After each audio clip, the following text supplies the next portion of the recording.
Assalamualaikum warahmatullahi wabarakatuh. Alhamdulillahirrahmanirrahim. Wabihi nasta'in wa ala umuri dunya waddin wa ala alihi wa sahbihi ajma'in amma ba'du. Yang terhormat dosen protokoler Bu Nurlina dan teman-teman yang saya banggakan, puji syukur kita aturkan kepada Allah Subhanahu wa taala yang telah memberikan kita nikmat sehingga kita bisa berkumpul di kelas pagi ini. Salawat serta salam tak lupa kita curahkan kepada Nabi Muhammad SAW yang telah membawa kita dari zaman kegelapan ke zaman terang benderang seperti sekarang ini. Saya di sini akan menyampaikan pidato yang berjudul Film Indonesia sudah siap bersaing dengan film asing. Sebelumnya, perkenalkan, nama saya Rila Marwan. Saya dari kelas Protokoler dan Public Speaking 4B. Yang akan saya bahas, pertama, perkembangan film Indonesia. Yang kedua, genre yang disukai oleh masyarakat Indonesia. Yang ketiga, industri film Indonesia di mata internasional. Nah, menonton film banyak disukai oleh masyarakat Indonesia. Banyak dari kita menonton film itu untuk mendapatkan hiburan dari film yang kita tonton. Nah, walau ada kemungkinan nih kita nonton film itu untuk melihat aktor dan aktris yang kita sukai. Nah, sebelum jauh kita membahas tentang genre yang diminati oleh masyarakat Indonesia, izinkan saya membahas tentang mengenai pengertian film. Nah, menurut Effendi, film adalah hasil budaya dan alat ekspresi.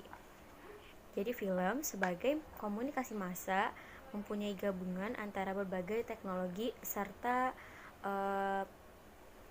seni-seni yang ada seperti topografi dan rekaman suara, terus kesenian, baik seni rupa dan teater, serta arsitektur dan seni musik.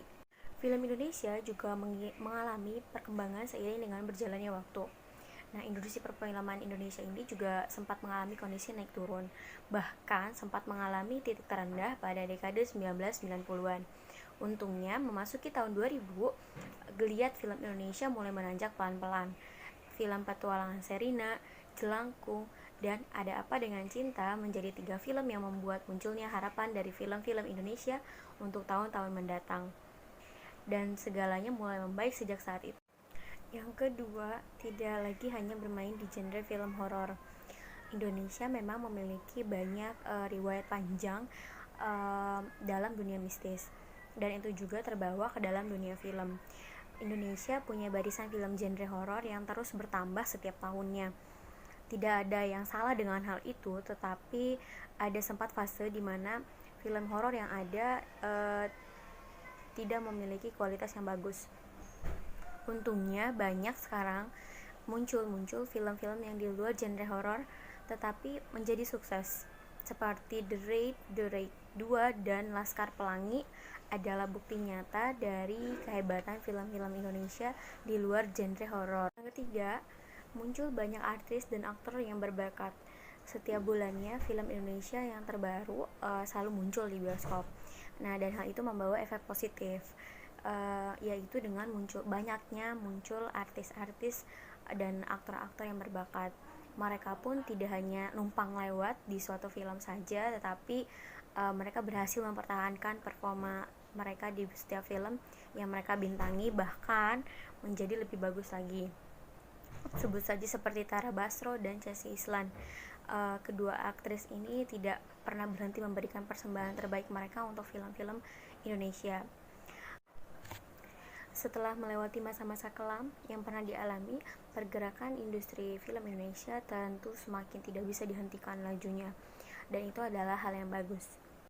Wakil Kepala Bekraf, Ricky Pasik, menyatakan pertumbuhan jumlah penonton di bioskop Indonesia semakin pesat, mencapai 230% dalam 5 tahun terakhir, kata Ricky dalam diskusi mengenai industri kreatif Indonesia dalam rangkaian acara London Book Fair 2019. Selain itu, jumlah layar di studio juga semakin tumbuh cepat, dari 800 layar lebar atau screen menjadi 1.800 layar dalam tempo 3 tahun terakhir. Bahkan Indonesia dikenal sebagai pasar untuk film-film box office terbesar ke-16 di dunia dengan nilai pasar 345 juta US dollar atau sekitar 4,8 triliun rupiah. Namun, jumlah layar tersebut semakin sangat berkurang karena yang ideal untuk sebuah Indonesia yang mencapai populasi 260 juta jiwa seharusnya 10.000 screen. Nah, menurut Ricky juga, selain faktor populasi Indonesia yang terbesar di Asia Tenggara, pertumbuhan pesat di industri film juga didorong oleh kebijakan pemerintah yang memberikan kebebasan investor asing untuk membiayai sepenuhnya produksi film di Indonesia. Kualitas film Indonesia juga tidak kalah dengan film luar seperti film Gatot Kaca. Nah, sudah sepatutnya nih kita sebagai generasi muda Indonesia bisa mengembangkan industri kreatif ini agar dapat bersaing dengan film-film internasional lainnya. Film Indonesia dapat bangkit karena yang pertama, film Indonesia semakin merajai bioskop. Yang kedua, tidak hanya muncul genre horor. Yang ketiga, muncul banyak aktor dan aktris yang berbakat. Genre-genre film Indonesia pun semakin beragam serta berani untuk mengambil hal-hal yang baru untuk ditampilkan di layar film. Film Indonesia juga menarik minat para investor asing untuk berinvestasi di industri film ini. Nah, untuk menjawab pertanyaan saya, dari data-data serta pendapat-pendapat ahli film yang saya paparkan, tentu saja film Indonesia mampu bersaing dengan film-film internasional lainnya. Dengan ditayangkan film Indonesia di luar negeri pun itu merupakan apresiasi yang membanggakan, bukan? Seperti contohnya film The Raid yang ditayangkan di Australia, Kanada, serta Amerika Serikat. Ya, terima kasih atas perhatiannya. Saya tutup dengan wassalamualaikum warahmatullahi wabarakatuh.